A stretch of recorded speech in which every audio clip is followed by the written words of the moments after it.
listening to the Joyous Justice Podcast, a weekly show hosted by April Baskin with Tracy Guy Decker. In a complex world in which systemic oppression conditions us to deny others and our own humanity, let's dedicate ourselves to the pursuit and embodiment of wholeness, love, and thriving in the world and in our own lives. It's time to heal and flourish our way to a more joyously just future.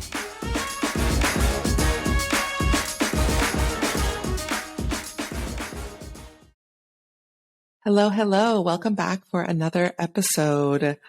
And boy, do I have an episode for you.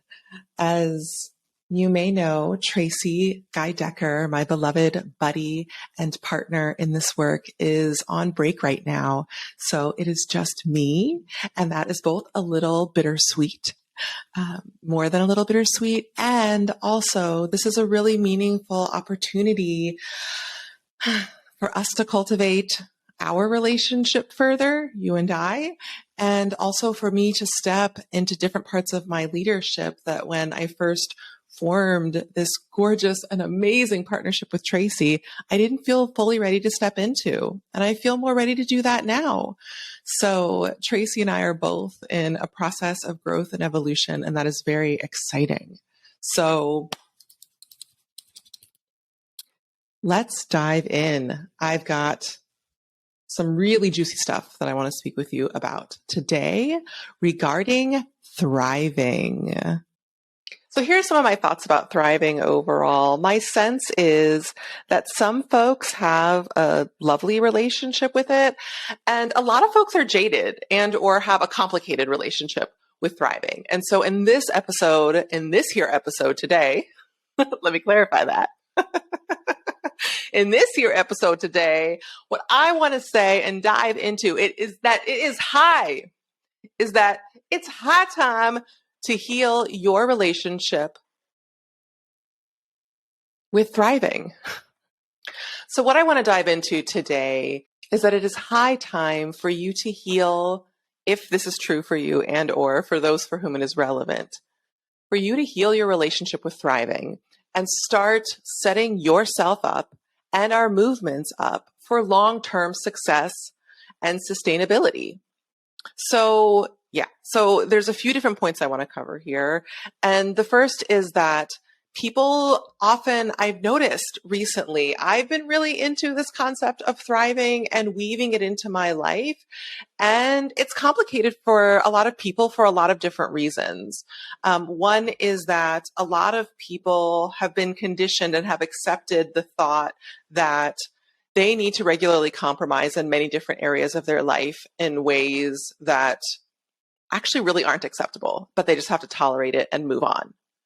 And a number of you, and perhaps you as well, have gotten pretty good at making the best of sort of crappy conditions in certain ways.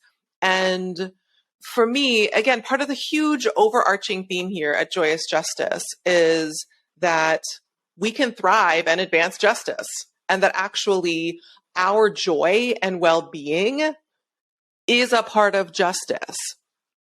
And I think what gets complicated for people is that there's been either a lot of oppression that they've experienced and or a lot of oppressive dominant culture dynamics that lifted folks up and conditioned them and positioned them to learn and function and operate in such a way that when you are not conscious, your thriving inherently is at the expense of others.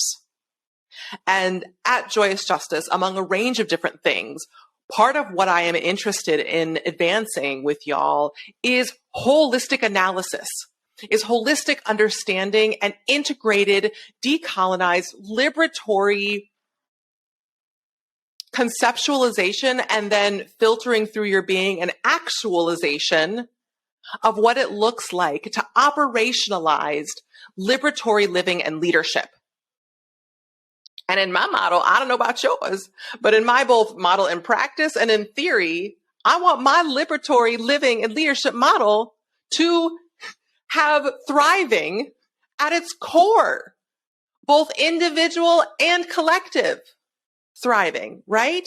So thriving is important. So in this podcast episode today, I want to invite you to investigate and begin thinking about what is your relationship with thriving.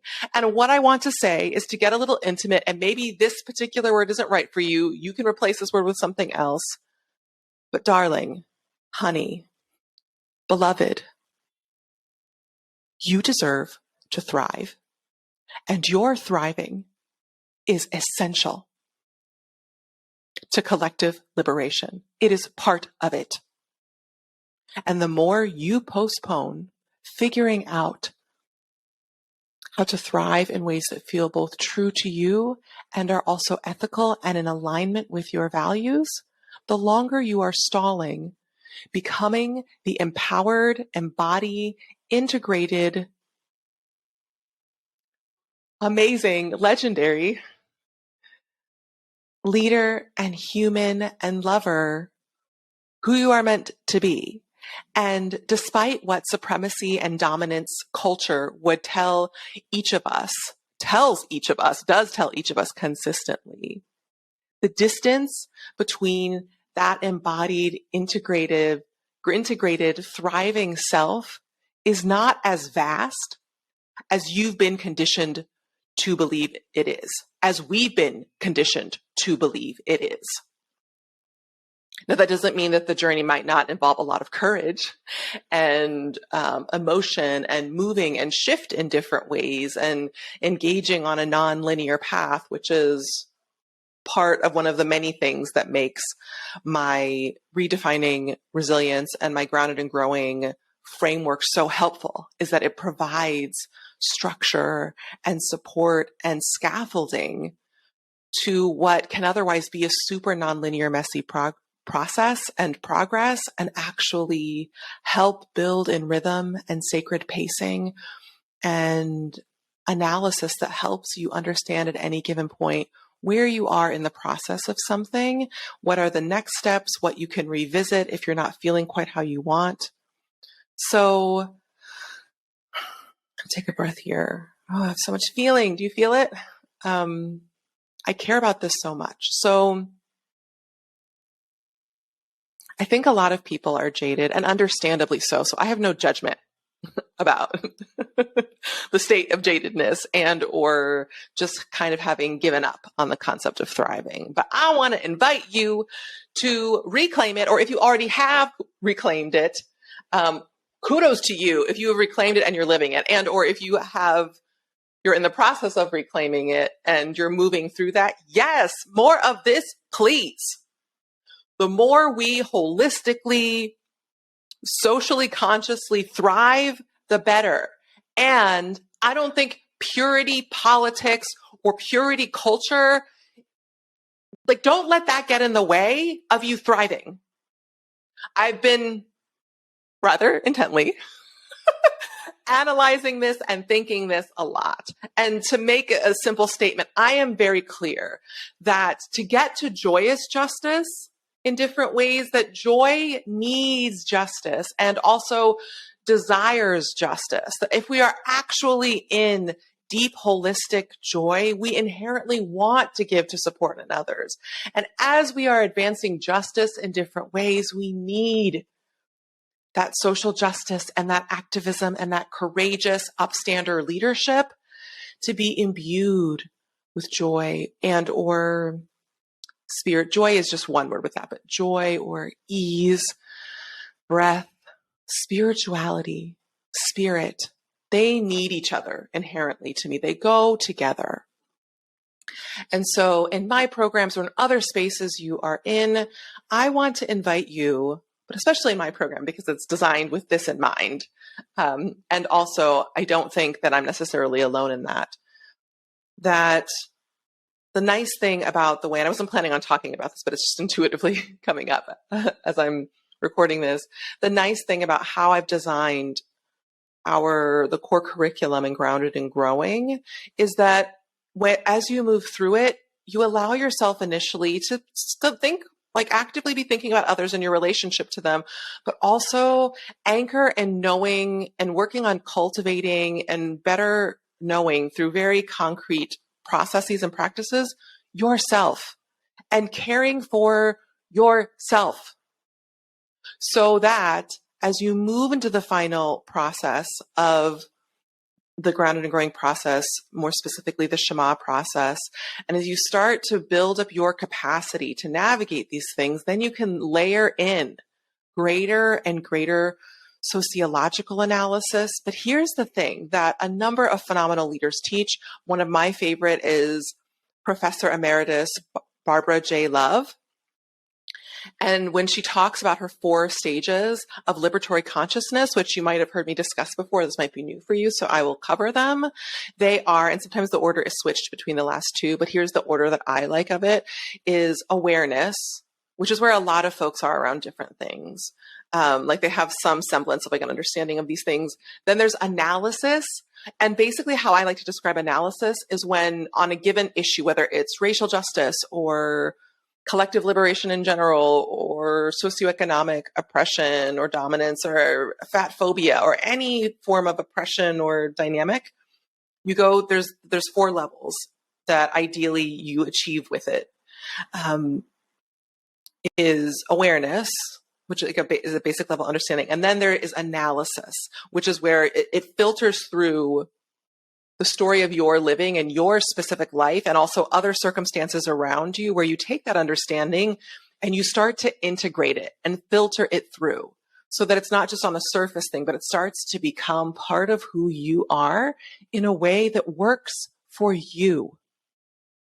And it might have you shift some of your understandings or stories and or may enhance them in different ways, but that is the process of integration, and that is what analysis is about. But then we don't stop there. Then we start to move into accountability. And the synonym that I like to use for accountability, because accountability in the context of systemic oppression and carceral culture is often viewed in a very punitive, threatening way. So how I like to reframe accountability that is both in service of bringing more ease to everyone and feels good to me as someone who has often wanted and or desperately needed accountability from others, and at times got it, and in a number of instances did not, is commitment.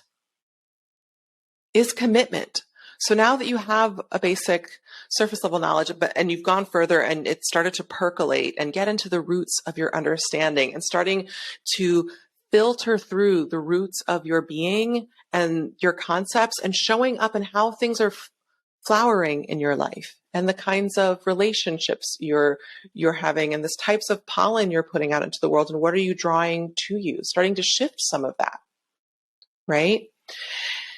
Is commitment to how we are showing up in different ways around our impact, strengthening that in different ways, being thoughtful about that thing. And then the 4th piece, and these 2 can alternate back and forth a bit, are a little bit movable, is action, is taking action in service and in alignment with, in service of, and in alignment with your awareness, analysis, and commitment or accountability, right?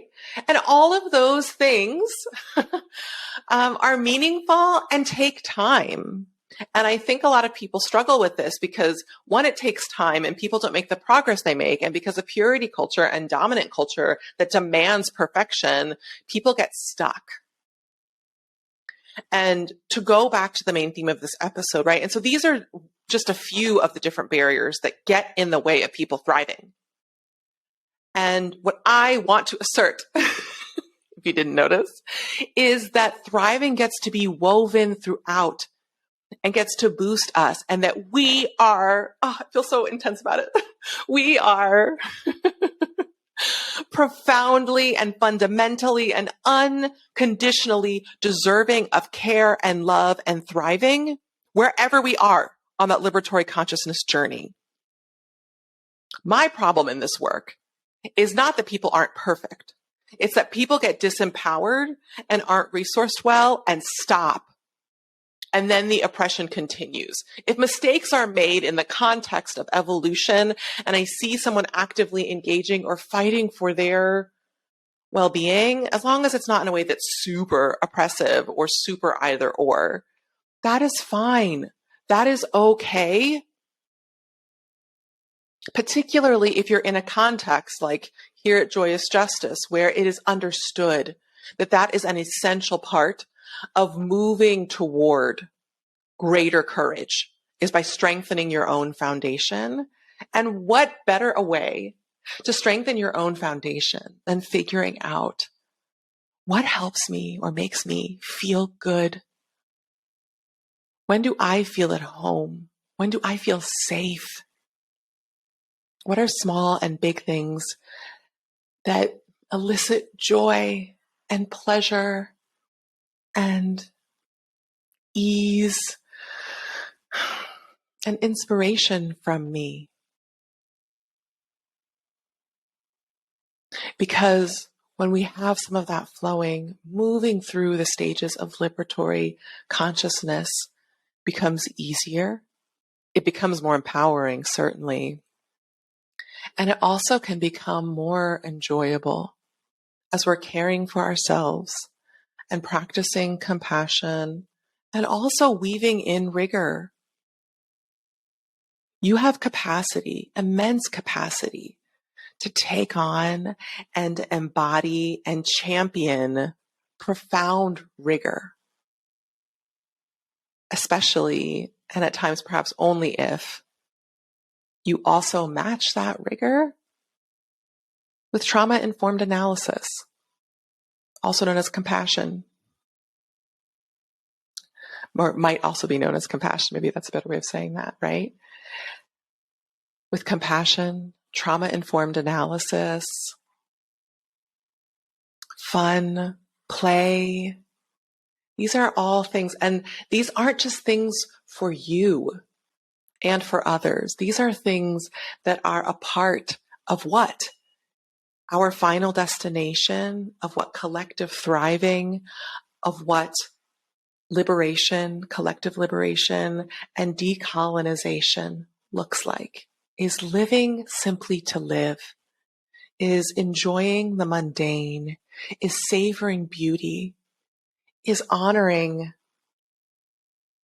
the brilliance of our minds and beginning to understand in the places where we're weird or quote unquote insufficient, is simply usually a place where we've been under-resourced and or learned coping mechanisms that were brilliant and brave in our lives and intergenerationally in the context of oppression and in day-to-day life isn't so helpful right now. But that's not something to be ashamed of. That's something to honor and celebrate that we effing made it. And now we get to resource and nourish ourselves and figure out what we want to carry in our day-to-day satchel and what we want to put on the shelf. And perhaps what we want to discard. And there might be some things that we discard where we say we want to keep the kernel of wisdom and insight here, but in light of different things we've learned, this survival mechanism, I cherish it, I bless it, I thank it. I'm channeling Marie Kondo right now, that's funny. It has enabled survival and joy in our family's generations. And now, what might be an example is feeding children.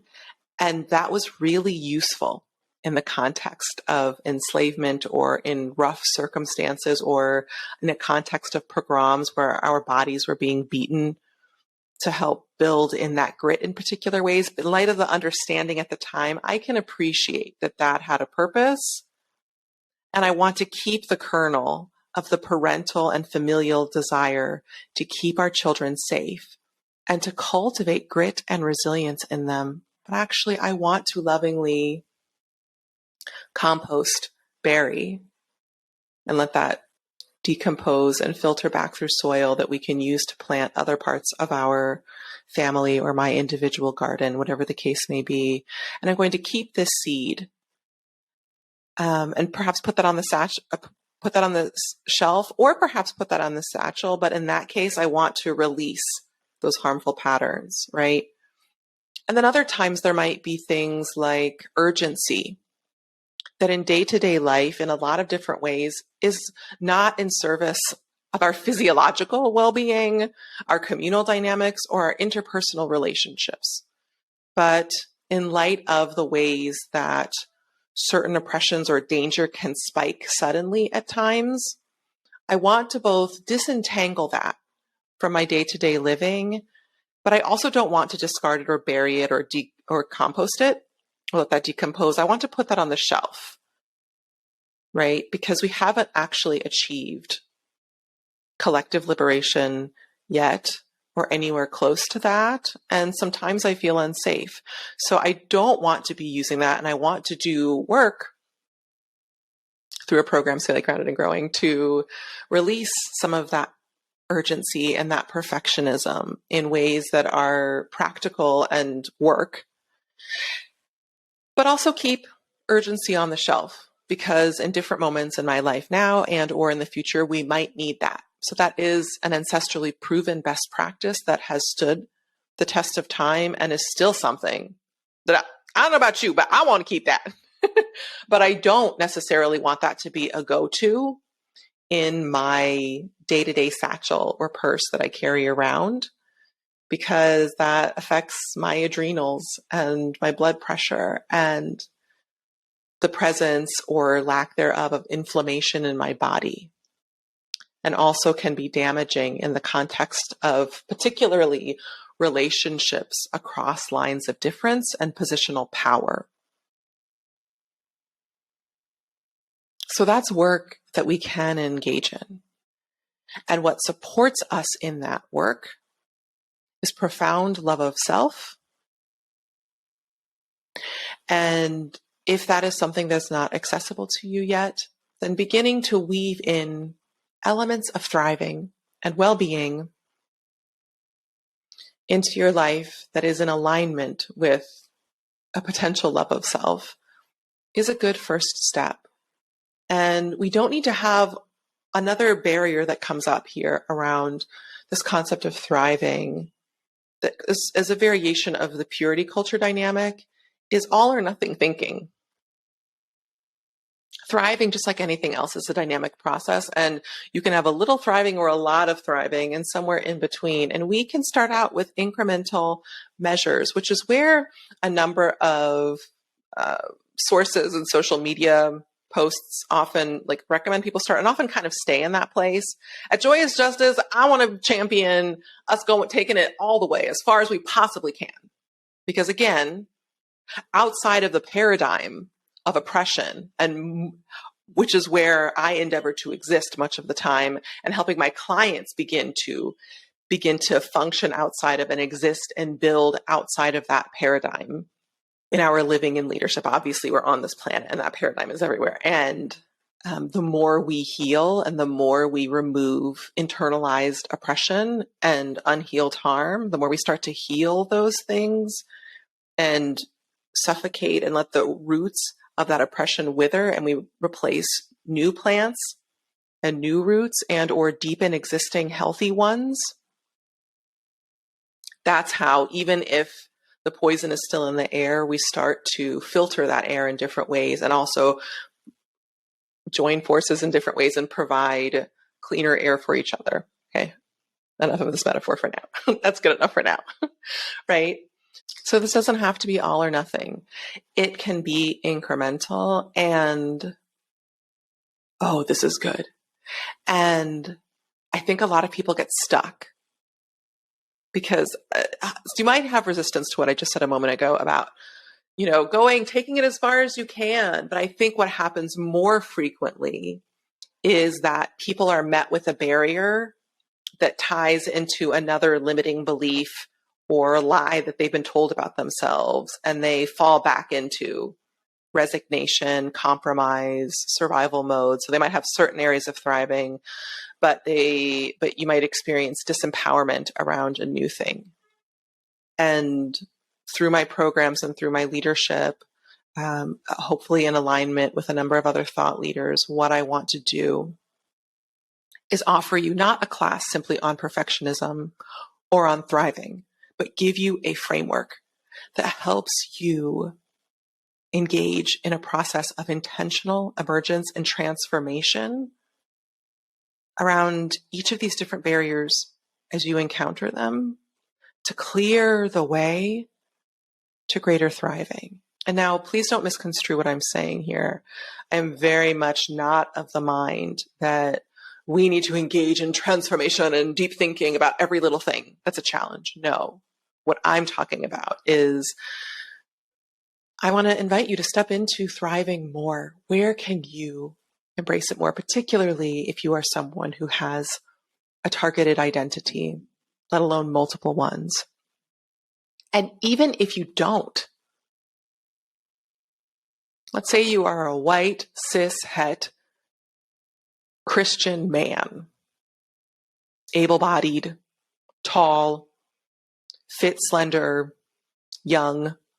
Let's put you not too young, like in your 30s or 40s, maybe even 50s, although ageism might start to creep in there. And you're in all of the non-target, all of the privileged oppressor identities. Check all those boxes. I'm still clear. Now, you might be a little bit more mindful when you have that much disproportionate power that the things that you think, you've been conditioned to think support your thriving aren't harmful. But particularly, this is all in the context of folks who are, this is not generic advice. I'm specifically talking about this in terms of folks who have a desire to advance collective shared power and justice and work toward collective liberation in our world. If that is something, if that is a value for you that you care about, if you care about social justice, I'm still team you thriving. And now it's more important because that's a lot of conditioning you've gotten to be positioned both for harm in certain ways to keep you in reproducing the harm, and also a tremendous amount of privilege that we be mindful about that.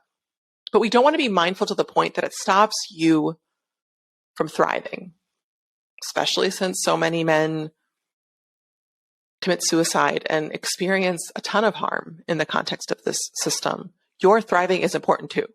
And if their thriving is important, so is everybody else's. So let's see. So I've talked about a couple different barriers and dynamics that get in the way of thriving. What else? On that final piece that is another facet of some of what I've already named here that I think is a specific manifestation of people's social consciousness is guilt.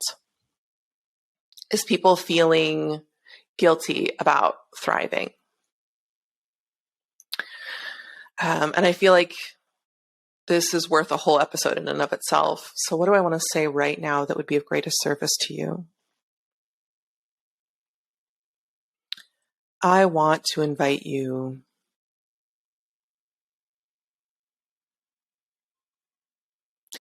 to honor the feeling that you're feeling and perhaps take time to surface it and move through it. If you want to know some ways that you might do that, that will likely be covered around day 3 of my upcoming live workshop, where we'll talk about and unpack this more. But in the meantime, you could engage in a variation. This is something that Tracy teaches beautifully of Tara Brach's process. You could do some journaling. You could call a confidant. So there's that piece of it, okay? If you're feeling guilty, right? So honor that in some way, surface it, perhaps get more clear about what that's about. And then as you're ready, I want to invite you to perhaps start to shift that guilt you're feeling, or just notice the component parts. Is some of that guilt about commitment? Is some of that guilt about your social justice analysis? Are there parts of that guilt that are actually really righteous and beautiful? As important, in some ways more importantly, but equally of importance is, and how much of that guilt is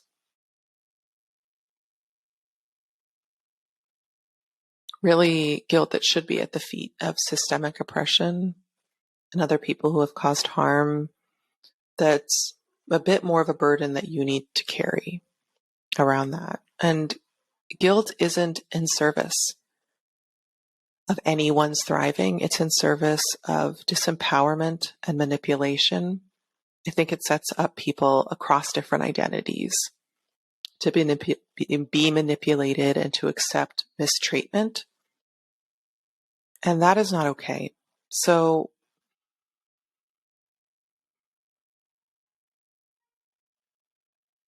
if you can, as you can, I want to invite you to move in the direction of shifting from guilt into greater commitment that is curious and is receptive to continually evolving and being in relationship.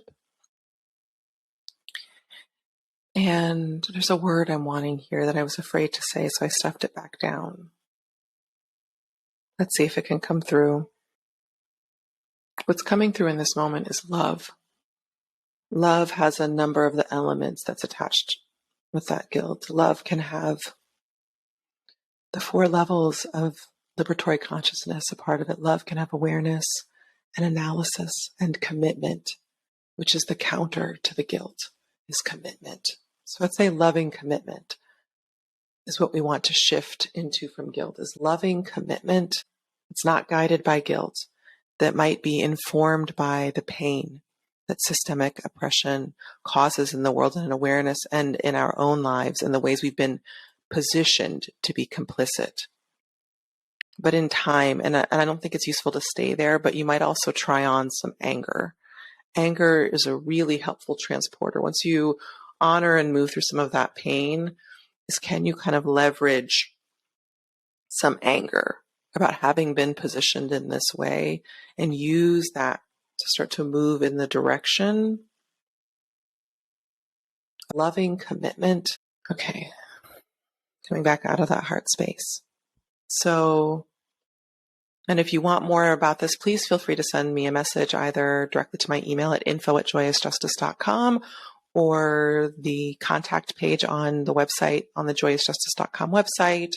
And all of that information is in the show notes of this episode. If you don't have space to write it down or can't remember that, you can contact me through this. If you have thoughts or questions about any of this, I'm happy to speak about any of this in greater depth. But I think, so all of that to say is that guilt can get in the way of thriving. And I don't want it to anymore. And I invite you to engage in some of the different elements of what I shared. It could be precisely, or you could take these different elements and then move them around so that it works for you in different ways around your process. And you might engage in movement or attend a program that helps you hold space with other people around these different themes or this sort of thing, right? But that you do whatever you need to do. And for some of you, it might be as simple as a pivot. And to notice some of that anger and just leverage that anger as a volleying point to move into, F that. I've been positioned in this way, and this is inappropriate. And I've been positioned to harm people, and I reject this. I accept that this is what has happened, and I reject this continuing to be my truth anymore. And I want to step into mindful, loving commitment. And part of that mindful, loving commitment is to begin to anchor in more solution rather than problem-focused activism, and look to movements and efforts and resources that support thriving, not exclusively. Also, healing is in service of thriving. Or, that this is not to. When I said that, it just occurred to me that might sound like I mean that that's a singular thing. I'm not saying that, but just that this is one thing that is really important, right? Is to lean into and look for and notice the places in your work and in your leadership. Where have you thrived? And did you keep yourself from it because you felt like you didn't deserve it in some way? Or there was a challenge that happened that, again, you could use different tools and resources, trauma-informed and healing-centric resources to move through those things and re-enter some of those spaces and relationships from a place of mindful, loving, curious commitment. Mindful, loving curiosity and mindful, loving commitment. So I think I've covered now about 3 or 4 different barriers and challenges that can stop us from leaning into thriving. So hopefully, perhaps now you can let some of that percolate through your system and step more into thriving and think about, what does thriving look like for you? To me, thriving and joy are somewhat synonymous in different ways, or are related. Our neighbors, our buddies, our homies. And I invite you to think about, in a way that's similar to how Tracy and I invited you earlier this year, to think about what brings you joy, what helps you to thrive. And if you had difficulty stepping into or maintaining some of that joy, hopefully some of these insights and reframes can support you with that. And if you want greater support, then please sign up go to joyousjustice.com/resilience, and or check the show notes, and or just go to joyousjustice.com. There's a big button, a big banner on the homepage, and sign up for Redefining Resilience, because I will guide you through a process that helps you actualize the things you want in your life, that can help you actualize deeper healing, as well as intentional emergence and transformation in service of what you want and how you want to live, and your thriving and the justice you want to advance. I'm tired of all these things being piecemeal. And so I've taken years of research and study and testing and refinement to come up with a robust, multidimensional, integrative system that accounts for all of these different things, that accounts for our neurology, that accounts for trauma-informed leadership analysis and healing, that accounts for liberatory leadership and decolonization and anti-oppression work, that accounts for joy and love and thriving. So I would love for you to attend this program, and please invite your friends and other people in your community. It is incredibly multifaceted. The space is professional, so you can use this in your professional context, and people also use it around navigating challenges that are deeply personal and familial. It's applicable across all these things, because as a Black Afro-Indigenous woman, as a Black Afro-Indigenous Jewish woman who lives a multifaceted life and engages in multidimensional leadership and sees a need for more people to do the same in order to effectively confront the multifaceted cluster F that are various dynamics playing out in systemic oppression, around systemic oppression and climate change and the climate disaster. It is all the more important that, as much as we can, from a place of warrior, from a place of a mindful warrior mindset, which I am a descendant across all three of my lineages of warriors, perhaps you are too.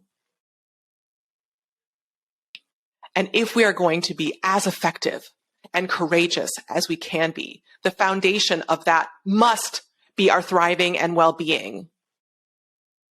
I want to make this case. I'm not saying you have to believe in me, but from my perspective, there is no other way. With the exception of at times when we are engaged in social change work or a battle where we didn't have quite enough resources, so we need to power through that moment. But chronically being under-resourced and undernourished and having a broken heart leads to incredible vulnerability and a lack of capacity to effectively analyze and strategize. And this moment demands not perfection, but it does demand excellence and profoundly effective strategy.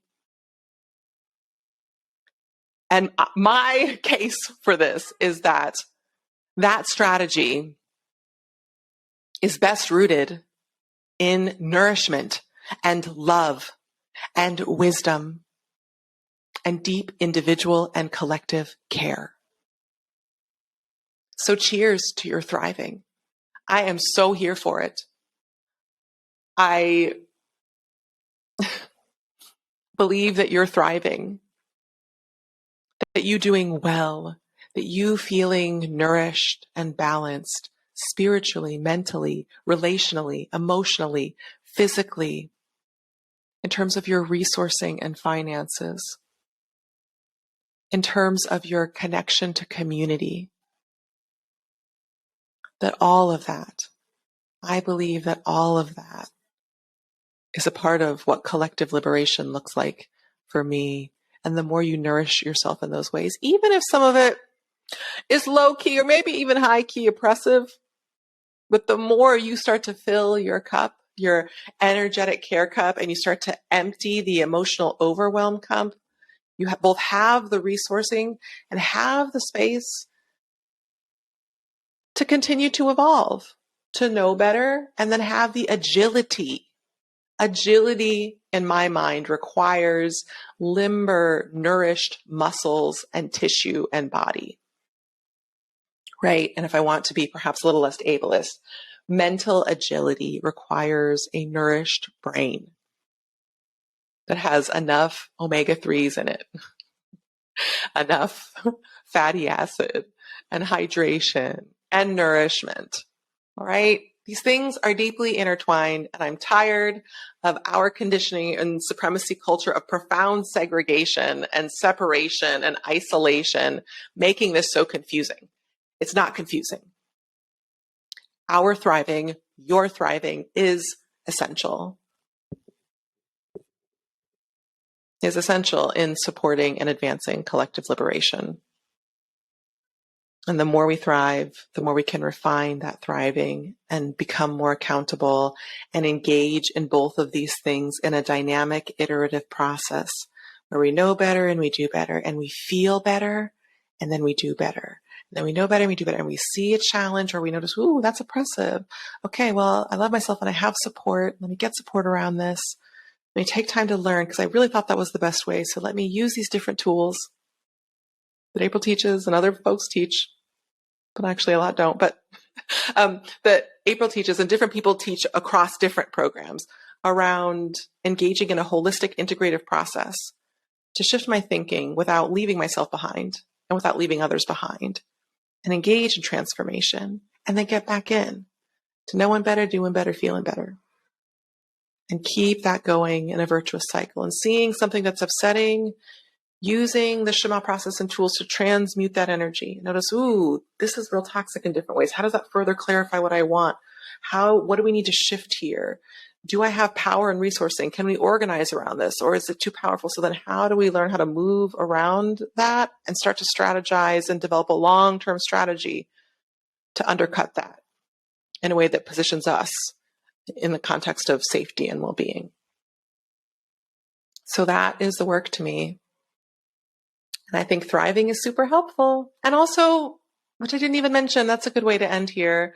Thriving is something that I believe each of us as emanations of divine energy, as beautiful, sacred children of Mother Earth, deserve to thrive, deserve to live well, deserve to eat delicious fruit and spend time with people we love and savor what is good and beautiful in life. Just because, and also because that is what is in alignment with Olam Haba, the world, the beautiful world to come, collective liberation, us all being safe and having shared and dynamic and flowing power that shifts among us. And there isn't any extensive power over, there's collaboration and well-being, and us all working in different ways to build lives that we love and support ourselves and each other. And just lots of play and fun.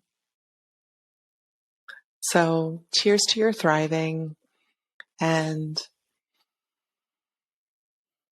let me know how it goes. Let me know what are some of your favorite ways to thrive. You can do that on our Facebook page or on any of the places where I'm on social, or send me a message. I would love to know what are ways that you want to weave in thriving this coming spring, which starts on March 20th.